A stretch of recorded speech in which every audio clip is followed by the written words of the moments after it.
Friends, no matter how hard we fall, God is always with us, to raise us up, to help us to get up and to move forward and to succeed. In the Gospel of Matthew, Lord tells us that He's going to be always with us, no matter what, until the end of time.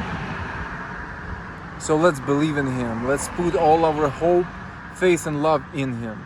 And we are going to be saved.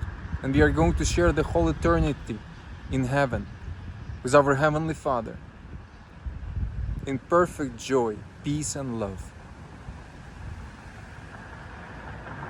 May our Lord and Savior Jesus Christ bless you today. May He protect you. May He give you strength. May He come into your life and change it for the best. Amen.